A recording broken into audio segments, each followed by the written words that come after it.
ఈ నెల ఏప్రిల్ 27 రోజున బీఆర్ఎస్ పార్టీకి సంబంధించి సిల్వర్ జూబ్లీ వేడుకలు జరుగుతూ ఉన్నాయి. 25 సంవత్సరాల పార్టీ ఏ విధంగా స్టార్ట్ అయింది, ఎట్లా ముందుకు నడిచిందనే విషయాలపైన మరి సభ ఏర్పాటు చేసుకోవడం జరిగింది. సో ఇదే అంశంపైన మనతో మాట్లాడేందుకు తెలంగాణ తొలి ఉప ముఖ్యమంత్రి, అదేవిధంగా బీఆర్ఎస్ కీలక నాయకులు తాటికొండ రాజయ్య గారు ఉన్నారు. ఒకసారి వారితో మాట్లాడదాం. సార్, ఎట్లా ఉండబోతుంది ఈ సిల్వర్ జూబ్లీ వేడుకలు వరంగల్ వేదికగా చేస్తాం?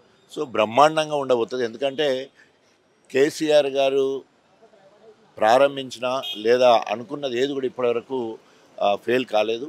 గతంలో సింహగర్జన పేరుతోటి అదే వరంగల్లో చేస్తే అది భారతదేశంలో ముఖ్యమైన మహాసభల్లో ఒక సభగా నిలిచిపోయింది. ఇప్పుడు ప్రపంచ మహాసభలు అంటే ప్రపంచ స్థాయిలో జరిగిన అత్యుత్తమ సభలో ఒక సభగా ఉండే విధంగా ప్రత్యక్షంగా కేసీఆర్ పర్యవేక్షిస్తూ అన్ని అభివక్త జిల్లాకు సంబంధించిన ముఖ్య నాయకులతో మాట్లాడి దిశానిర్దేశించడమే కాకుండా గొప్పగా ప్రణాళికబద్ధంగా ముందుకు పోవడం జరుగుతుంది. తప్పకుండా ఇది లక్షలాది మంది ఎన్ని లక్షలు, 10 లక్షల 15 లక్షలు ఎక్కడికి పోద్దో చెప్పలేని పరిస్థితి. రాష్ట్రం అంతా కూడా సెన్సిటైజ్ అయిపోయింది. ఒక్కసారి 25 సంవత్సరాల పండుగ జరగబోతున్నాం అనే దాని విషయంలో రాష్ట్రం మొత్తం కూడా సెన్సిటైజ్ అయింది.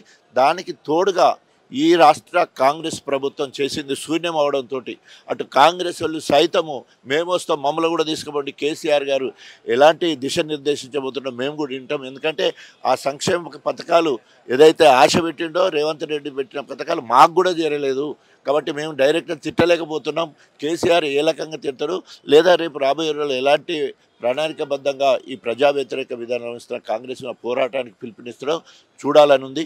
అదేవిధంగా గత 10 సంవత్సరాలు బీఆర్ఎస్ ప్రభుత్వం చేసిన సంక్షేమ అభివృద్ధి కారణ ఆ ఫలితాలే ఇప్పటివరకు ప్రజలకు చేరుతున్నాయి. ఇప్పటికి కూడా అదనంగా ఎక్కడ కూడా ఏమి చేరలేదు. కాబట్టి ప్రజలందరూ కూడా మంట మండుతున్నారు. తప్పకుండా కరుగాల్చి వాత పెట్టే రోజులు. బీఆర్ఎస్ పార్టీ జర్నీ ఒకసారి చూస్తే 25 సంవత్సరాలు సార్, ఒక రాష్ట్రాన్ని ఏర్పాటు చేసుకోవడంలో కీలక పాత్ర వహించింది బీఆర్ఎస్. టీఆర్ఎస్ పార్టీ గతంలో, ఇప్పుడు బీఆర్ఎస్ పార్టీ. సో ఎట్లా చూస్తారు ఈ జర్నీని అంతా?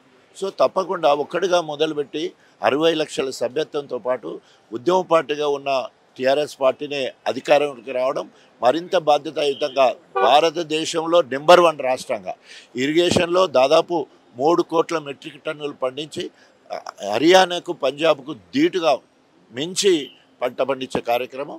ప్రతి నియోజకవర్గానికి 1,00,000 ఎకరాల మాగానికి నీళ్ళంటే మరి దాదాపు నా నియోజకవర్గం 1,50,000 ఎకరాకు నీళ్ళు ఇచ్చే కార్యక్రమం. అంతేకాకుండా రాష్ట్రంలో 1 కోటి ఎకరాల మాగానున్న కాంచెలు 1,50,000 ఎకరాలకు పంట సాగునారించే కార్యక్రమం.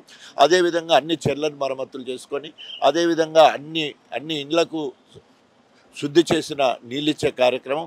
ఏది చేసినా కూడా సాచురేషన్ మోడ్లో ఒక రైతుల పక్షాన ఉచిత కరెంటు, 24 గంటల ఉచిత కరెంటుతో పాటు రైతు బంధు, రైతు బీమా, తర్వాత మరి రైతులకు రుణమాఫీ దాదాపు ఒక రైతుల ఖాతాలోనే 1,00,000 కోట్లు 73,000 కోట్ల రూపాయలు రైతు బంధు పేరు మీద, దాదాపు 28,000 కోట్ల రూపాయలు రుణమాఫీ కింద 1,00,000 కోట్లు డైరెక్ట్గా నేరుగా బ్యాంకులో పడ్డ పరిస్థితి.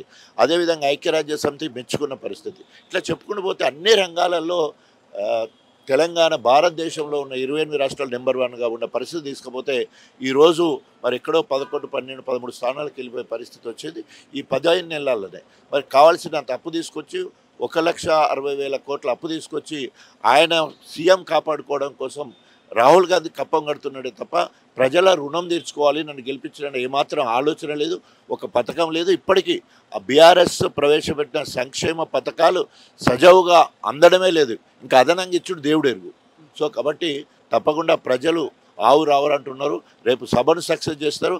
తర్వాత కేసీఆర్ గారు ఇచ్చే పిలుపును, కార్యాచరణను కూడా తప్పకుండా రాబోయే రోజుల్లో కాంగ్రెస్ ప్రభుత్వం గద్దె దిగే వారు కూడా పోరాటం చేస్తారని సిద్ధం. వరంగల్ నుంచి బీఆర్ఎస్ కీలక నాయకులుగా ఉన్నారు. సభ ఏర్పాట్లు ఎట్లా జరుగుతున్నాయి సార్? చాలా గొప్పగా జరుగుతున్నాయి. ఎందుకంటే ఒక అభివక్త వరంగల్ జిల్లా నుంచి దాదాపు 2,10,000 మంది టార్గెట్ తోటి మేము ముందుకెళ్లే కార్యక్రమం. అందరికంటే గణపురం నియోజకవర్గం సమీపంలో ఉంటుంది. బాగా మా దగ్గర 2 రకాల మొత్తము తెలంగాణ మొత్తంలో ఏమో కాంగ్రెస్కు వ్యతిరేక పవనాలు ఉంటాయి. మా దగ్గర కాంగ్రెస్కు వ్యతిరేకము, కడియం శ్రేయర్కి వ్యతిరేకం. ఎందుకంటే నమ్మించి ద్రోహం చేసిన కడియం శ్రేయ మీద ఉన్న కోపం, అదేవిధంగా కాంగ్రెస్ పార్టీలో ఉన్న కోపం 2 కలిసి మా దగ్గర చాలా సెన్సిటివ్ అయిపోయి దాదాపు 30,000 మంది గణపురం నియోజకవర్గం నుంచి వెళ్ళి ఒక నియోజకవర్గం నుంచి వెళ్ళి. సో మిగతా వాటికి 20,000తో ఒక 7 నియోజకవర్గాలు, 10,000 మిగతా 4 నియోజకవర్గాలు. అట్లా మరి గొప్పగా ఒక క్రమశిక్షణగా ఒక పద్ధతి ప్రకారము మరి అందరూ కూడా ఏ వాహనం దొరికితే ఆ వాహనంలో వచ్చేదానికి తండోపతండాలు తరలిపోయేదానికి సిద్ధం ఉన్నారు. ఎట్లా ఉండబోతుంది సభ మొత్తం? తప్పకుండా బ్రహ్మాండంగా ఉంటుంది, ప్రపంచ రికార్డు సృష్టించబోతుంది. బీఆర్ఎస్ సిల్వర్ జూబ్లీ వేడుకలకు సంబంధించి తాడికొండ రాజా గారు మాట్లాడుతూ ఉన్నారు. సో భారీ ఎత్తున ఏర్పాట్లు చేస్తా ఉన్నాము, ప్రజలు కావచ్చు, కార్యకర్తలు కావచ్చు, పార్టీ నేతలు కావచ్చు, భారీ ఎత్తున ఈ సభకి ఈ పండుగకి రాబోతా ఉన్నారు. సో ఎక్కడ లేని విధంగా రికార్డు స్థాయిలో ఇది జరగబోతా ఉంది అన్నట్టుగా తాడికొండ రాజా గారు చెప్తున్నటువంటి అంశాలు చూస్తాను. వీడియో జర్నలిస్ట్ శివతో ప్రభాకర్ రెడ్డి, హైదరాబాద్.